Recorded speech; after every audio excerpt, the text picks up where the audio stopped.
besok. Jadi kayak semoga bisa cepat selesai aja ya. Kesiapan untuk minggu depan untuk hadir lagi ya. Syederalun Wendy Walters sempat menangis seusai sidang mediasi perceraiannya dengan Reza Arab di Pengadilan Negeri Jakarta Utara pada Selasa 21 November 2022.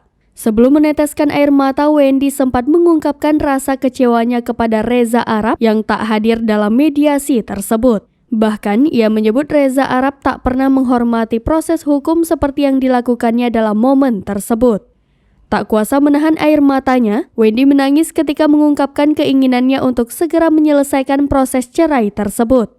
Sekedar informasi, Wendy Walters menggugat cerai Reza Arab ke Pengadilan Negeri Jakarta Utara pada 27 Oktober 2022. Sidang awal mediasi mereka sudah dilakukan pada 15 Oktober 2022 kemarin. Akan tetapi, kedua belah pihak tidak terlihat hadir dan hanya diwakilkan kuasa hukumnya.